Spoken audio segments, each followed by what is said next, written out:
Saudara, seperti yang saudara lihat pada malam hari ini, kita ada kedatangan tamu istimewa. Dan tempatnya juga istimewa pada malam hari ini ya.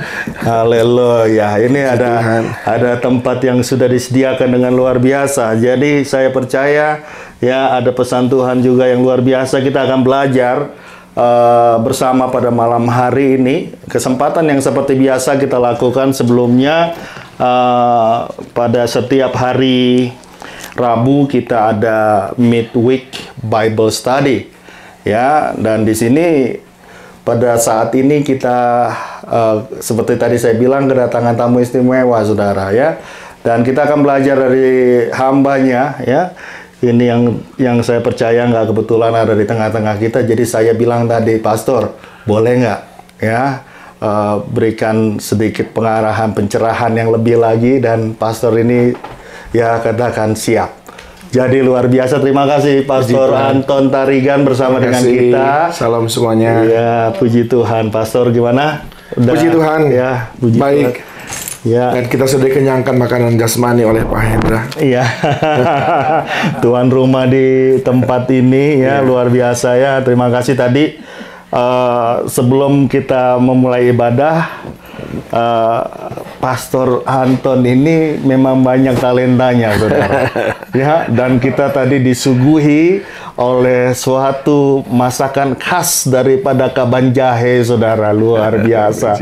Jadi kalau kelihatannya ya kita senyumnya berbeda pada malam hari ini, ya jangan heran karena apa? Luar biasa yang disediakan ya. Jadi terima kasih Pastor sebelumnya untuk waktunya. Ya, langsung aja Pastor. Biasanya kita baca beberapa ayat-ayat yang pada saat ini kita tuh ada di Kitab Para Rasul, ya. Okay. Kitab Para Rasul pasal yang ke-16, ya. Pastor sudah familiar dengan ini, dan kalau memang boleh kita akan baca nanti dari ayatnya yang pertama mungkin sampai Tuhan berkenan kita baca sampai ayat 15 bisa ya Pak? Boleh. Oke, puji Tuhan ya. Puji Tuhan. Kita mau langsung aja Pastor? Silakan. Oke. Ya. Oke. Saya akan bacakan bahasa Inggrisnya saudara ya, ayat yang ke-16. Timothy joins Paul and Silas. Then he came to Derbe and Lystra, and behold, a certain disciple was there, named Timothy, the son of a certain Jewish woman who believed, but his father was Greek. He was well spoken of by the brethren who were at Lystra and Iconium. 3. Paul wanted to have him go on with him, and he took him and circumcised him because of the Jews who were in that region, for they all knew that his father was Greek. Saya sampai situ dulu, Pastor. Kira-kira apa yang tadi kita baru baca itu ya? Ya, jadi saya kasih pengantar sedikit terlebih dahulu bahwa Paulus itu mengadakan 3 kali perjalanan misi. Misi yang pertama itu dicatat di dalam Kisah Para Rasul pasal yang ke-13 ya, yaitu misi perjalanan pertama Paulus dengan Barnabas, mentornya itu pergi ke sebuah tempat yang nanti akhirnya disitulah pertama sekali orang pengikut Yesus itu disebut Kristen. Ya, saya kira waktu itu sudah dibahas ya. Nama, mungkin masih ingat nama tempatnya? Nggak tahu ya nama tempatnya. Yang hadir di sini masih ingat nggak? Antioquia. Ya. 100 untuk Ibu. 100 ribu Mama, ya. Jadi di Antioquia lah pertama sekali kita disebut sebagai orang Kristen. Dan sebetulnya sebutan Kristen itu bukan sebuah pujian, tapi sebuah ejekan. Nah, jadi ketika disebutkan, no itu orang Kristen tuh, itu orang Kristen tuh, artinya orang itu sedang mengejek. Wow. Karena mereka melihat cara hidup Paulus, Barnabas, dan orang yang lainnya yang percaya itu beda banget dengan cara hidup yang lain. Waduh. Makanya sudah dijelaskan kan di Kisah Para Rasul pasal 2 dan pasal 4 bahwa di situ ada judulnya kan cara hidup jemaat mula-mula, gitu. Nah, di situ memang berbeda sekali. Mereka saling tolong-menolong, saling berbagi, memecahkan roti, tidak ada kekurangan di antara mereka, gitu ya. Jadi itu pengejek-pengejek, gitu. Kayak kita dulu di kampung kita di Indonesia, umpamanya ada anak-anak muda gitu yang suka nongkrong-nongkrong, gitu. Nah, lalu kita sering bilang, itu tuh rombongan bikin rusuh tuh. Kira-kira seperti itu. Oh, baru tahu saya itu untuk ledekan ya. Jadi kalau dibilang Kristi, nah itu dibully sebetulnya gitu. Tapi tentu saja Paulus dengan Barnabas tidak menganggap itu sesuatu yang perlu mereka respon. Nah, perjalanan yang barusan kita baca itu adalah perjalanan misi yang kedua dari Rasul Paulus, di mana terlebih dahulu dia berpisah dengan Barnabas. Dia berpisah dengan Barnabas oleh karena ada seorang murid yang waktu itu bernama Markus yang kurang setia. Dan di situ ada perbedaan pendapat antara Paulus dengan Barnabas. Barnabas bilang nggak apa-apa diikutkan dia. Paulus bilang nggak boleh. Karena kita harus melatih orang untuk bertanggung jawab, melatih orang untuk setia gitu. Akhirnya di situ mereka berpisah. Nah, yang dicatat oleh Alkitab selanjutnya adalah perjalanan pelayanan dari Paulus. Paulus mengambil Silas, lalu dia juga mengajak Timotius. Nah, Timotius ini orang yang masih sangat muda. Makanya kalau kita belajar dalam kitab 1 Timotius, Paulus bilang apa? Jangan ada yang menganggap engkau rendah sekalipun kau masih muda. Gitu ya. Nah, di situ Paulus mengajak Timotius. Sebetulnya ini adalah perjalanan misi pertama daripada Timotius. Timotius itu belajar firman Tuhan dari neneknya yang bernama Lois, ibunya bernama Eunike. Nah, jadi ketika mereka berangkat itu mereka dengan sebuah misi sebetulnya untuk pergi ke Asia, untuk memberitakan Injil, yang disebut juga nanti dia memulainya dari Troas. Nah, sampai disitulah tadi bacaan kita tadi. Oke. Ya, yang ayat 3 ya, Pastor ya. Iya. Saya ada pertanyaan nih, Pastor nih. Ini kenapa dibilang and he took him and circumcised him because of the Jews who were in that region. Kenapa dia disunatkan? Ya, jadi ini namanya adalah penginjilan kontekstual. Paulus ingin supaya Timotius itu dapat diterima oleh orang-orang Yahudi yang ada di situ.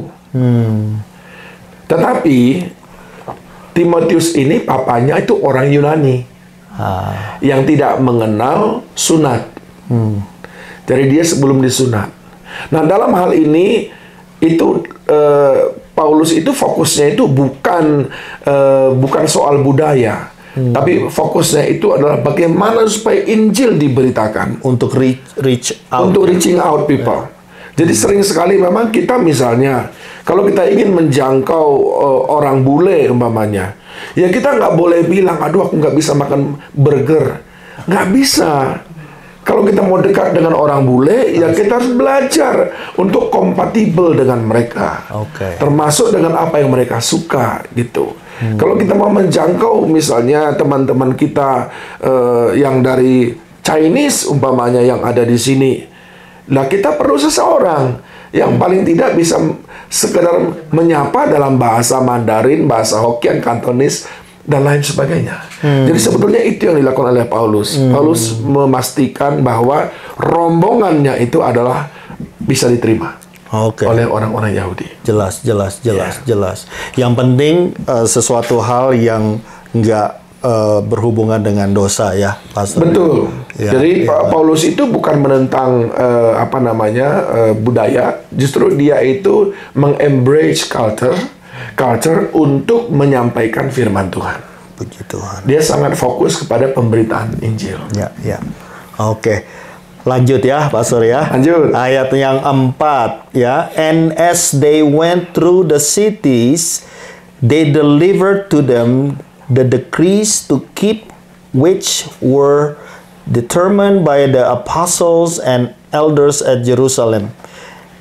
5. So the churches were strengthened in the faith and increased in number daily.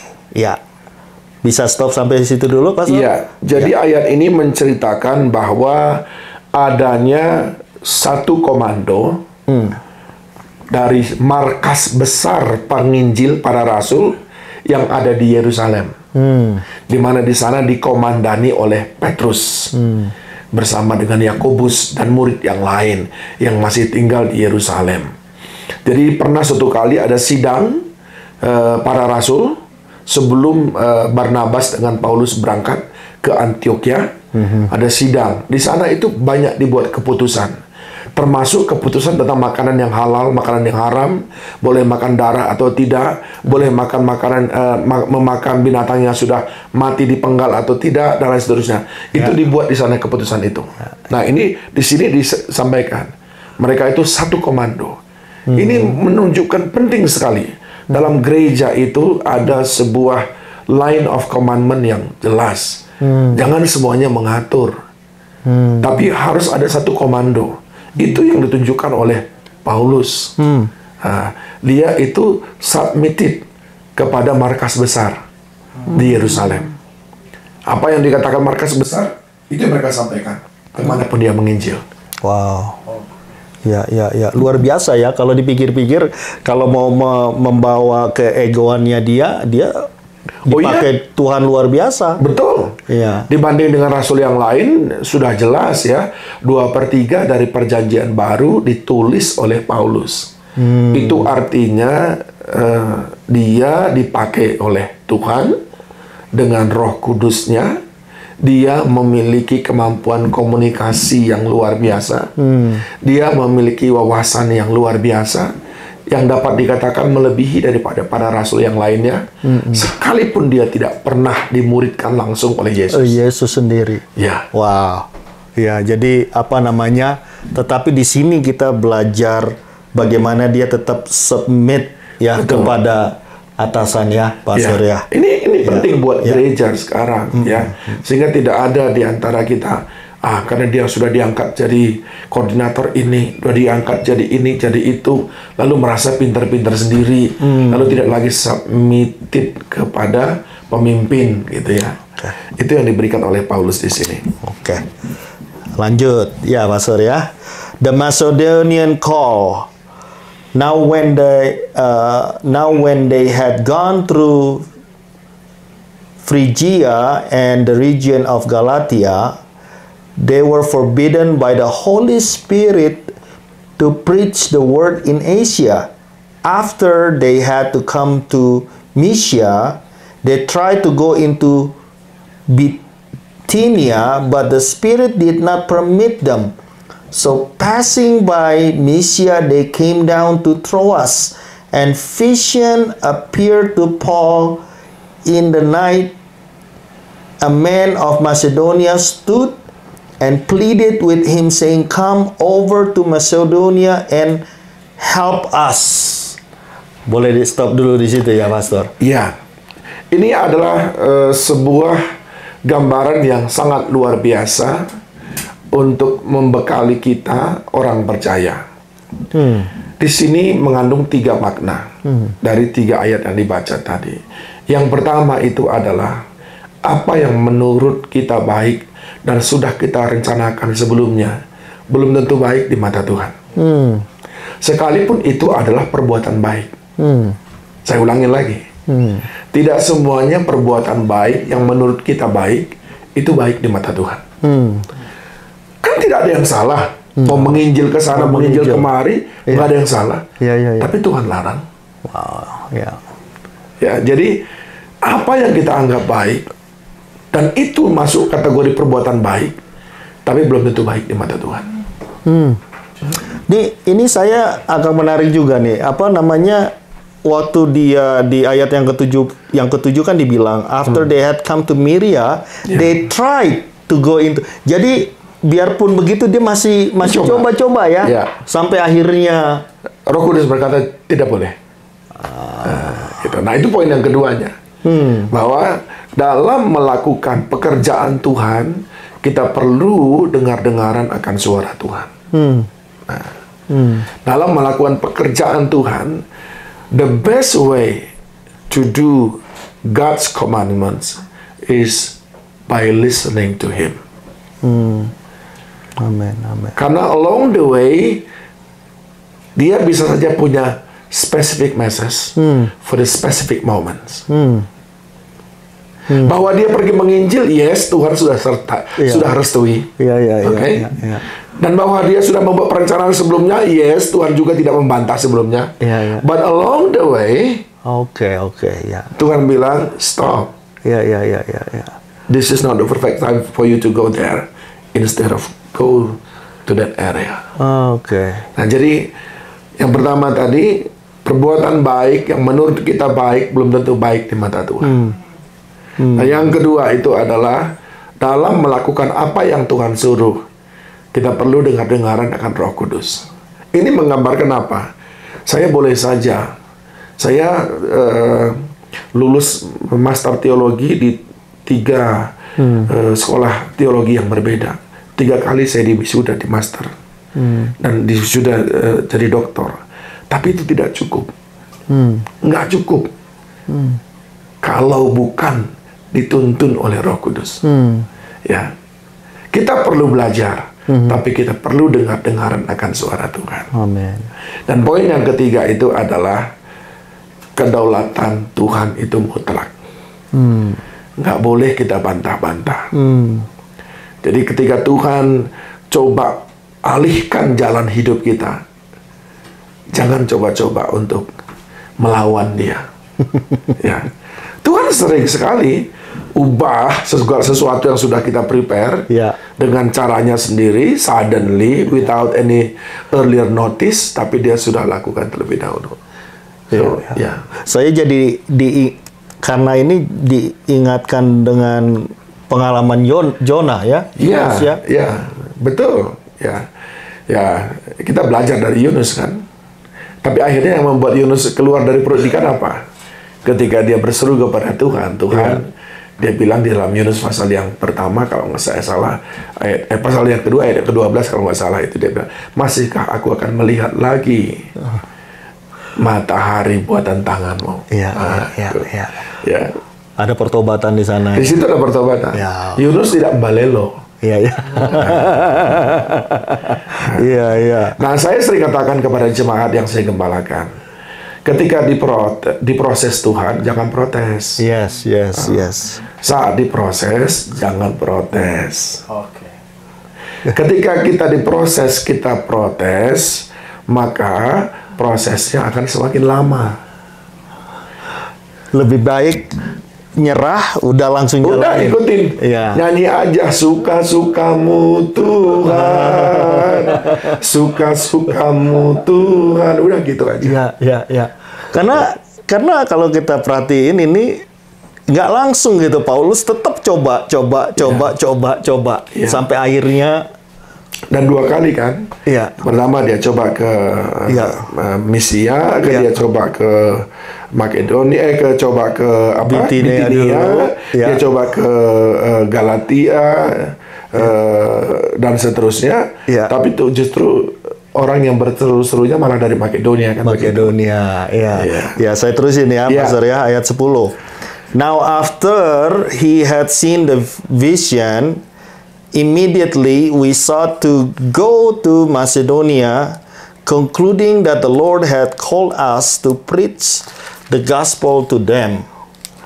Therefore, sailing from Troas, we ran a straight course to Samothrace.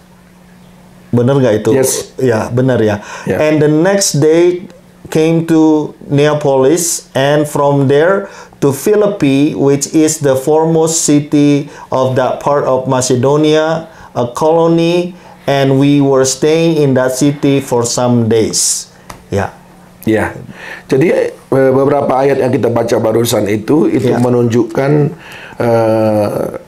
total submission daripada Paulus kepada Tuhan, kepada Roh Kudus.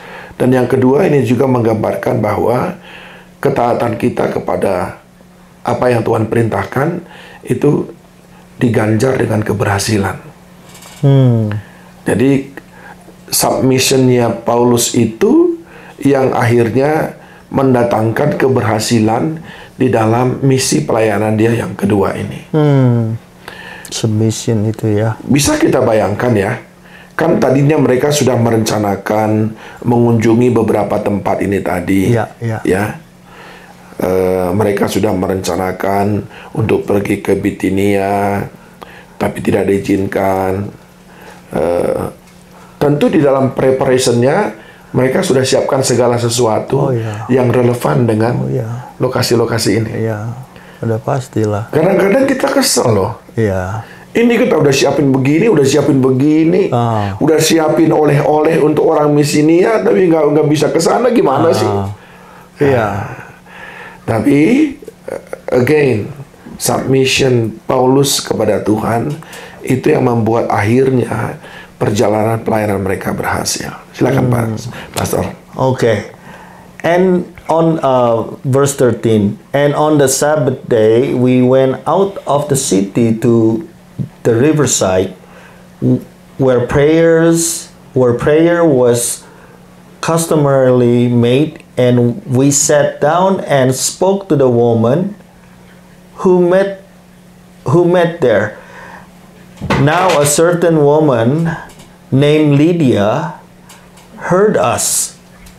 She was a seller of purple from the city of Thyatira, who worshipped God, the Lord, opened her heart to heed the things spoken by Paul.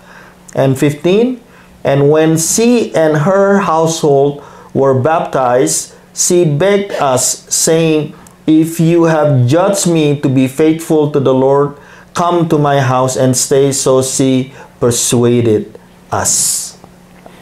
Ya, di sini kita melihat perjalanan Paulus itu pada hari Sabat mereka keluar gerbang kota dan mereka sampai di Filipi.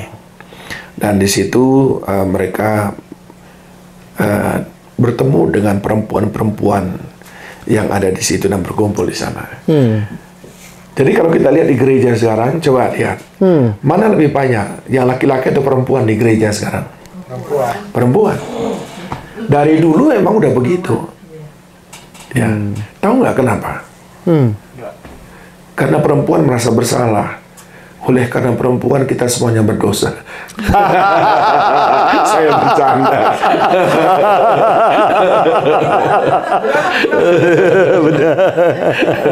Karena Hawa bikin kita semuanya berdosa.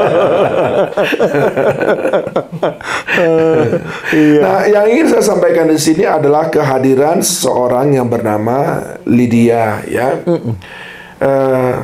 Apa yang kita pelajari di sini? Of course, Paulus tidak kenal siapa-siapa di sana. He has nobody at the time, ya, di situ. Tapi God always has a perfect people for the perfect time. Ya, untuk kita. Sama dengan gereja kita di sini. Kadang-kadang kita khawatir, aduh ini gimana nih? Ini gimana nih? Ini gimana nih kita bisa survive nih? Tuhan selalu punya orang-orang yang tepat pada musim yang tepat untuk kita. Amin, amin. Ya, kita sering sekali mengabaikan ataupun meremehkan cara Tuhan bekerja. Tapi setiap orang yang setia di dalam jalannya, walaupun dia tidak mengerti, kan ini Paulus nggak paham. Macedonia was not on his list. Ya. Jadi kalau kita umpamanya sekarang, kalau saya pergi mission trip umpamanya, saya kumpulin dulu informasi tentang tempat itu. Oke. Saya tahu juga nanti saya nginep di mana. Siap. Saya kumpulin semua informasinya. Tapi bayangin kalau tiba-tiba di tengah jalan Tuhan bilang, oke, jangan nggak ke sana, nggak jadi ke sana, tapi ke situ. Sebuah tempat yang tidak masuk dalam list saya. Ya. Saya tidak prepare siapa di sana nanti contact person. Saya tidak prepare nanti menginap di sana di mana. Nggak prepare sama sekali. But see, bagaimana Tuhan betul-betul menyiapkan semuanya. Amin. Kadang-kadang kita, ketika Tuhan belokkan rencana-rencana kita, Ya. kita questioning terlalu banyak.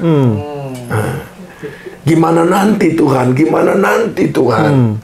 Padahal Tuhan sudah prepare in advance buat kita. Ya, ya. Sama seperti Paulus yang sudah di-prepare oleh Tuhan buat dia. Ibu-ibu ini semuanya termasuk Lydia. Bahkan Lydia berkata, kalau menurutmu aku orang percaya, tinggallah di rumahku. Wow. Give me the opportunity to serve you. Ini kalau bukan Tuhan yang menyuruhnya sih, nggak ada yang seperti itu.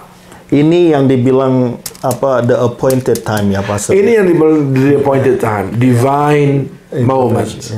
Ya. Ya. Ya, luar biasa. Nah, yang satu hal yang menarik ini, Pastor ya, Paulus ini kan menjunjung tinggi adat istiadat Yahudi ya, dan dia tahu itu sebenarnya Sabat itu. Ya. Ya, sebenarnya itu Sabat. Ya.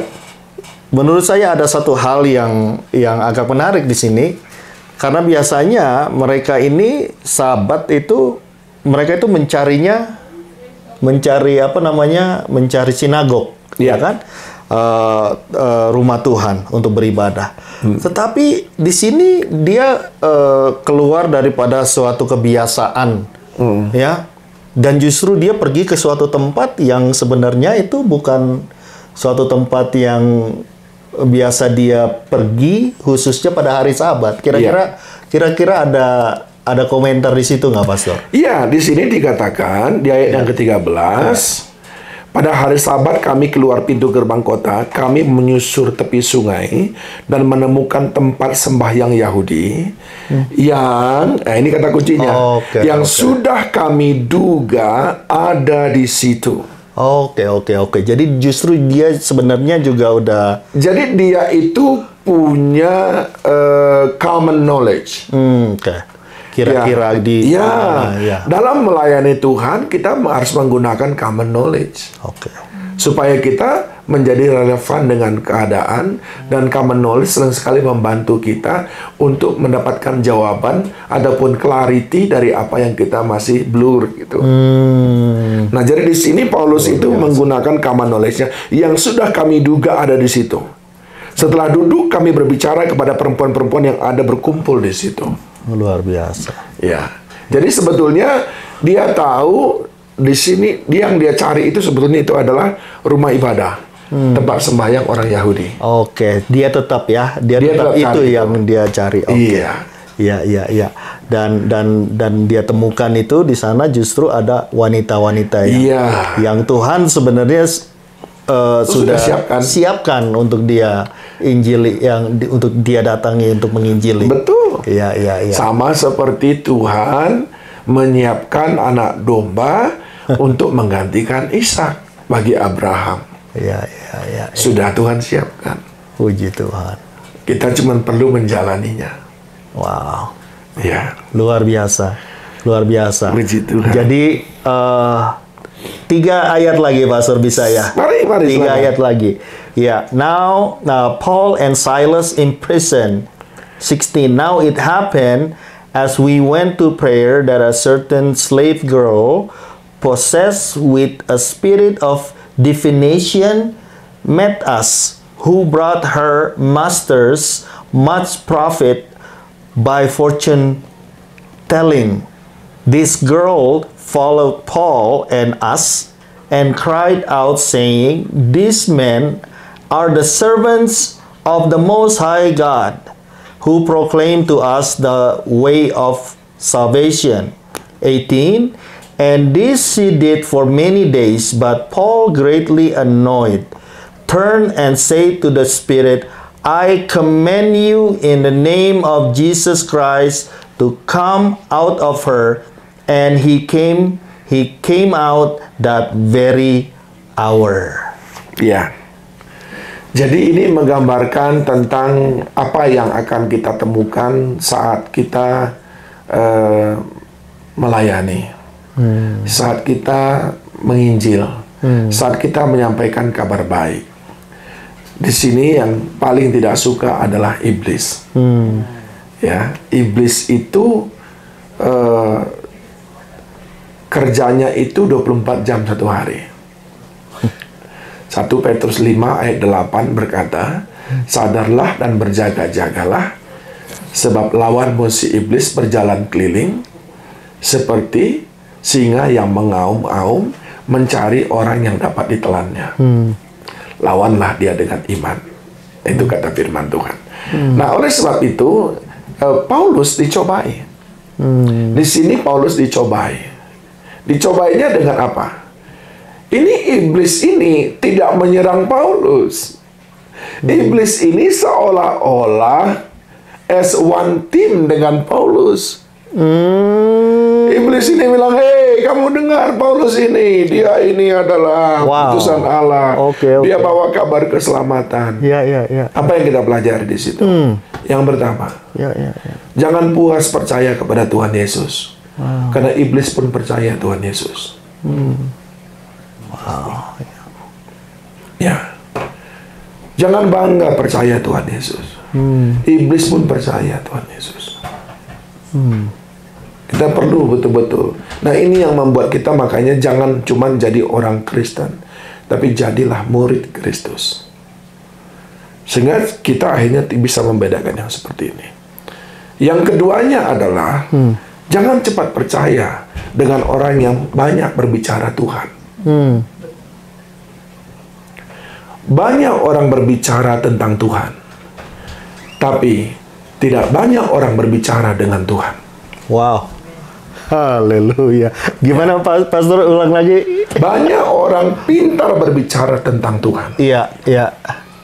Wah, dia menciptakan Tuhan tuh begini, begono. Iya. Tapi dia tidak pernah berbicara kepada Tuhan. Oh, haleluya. Berbicara kepada Tuhan artinya apa? Building an intimate relationship with God. Gitu.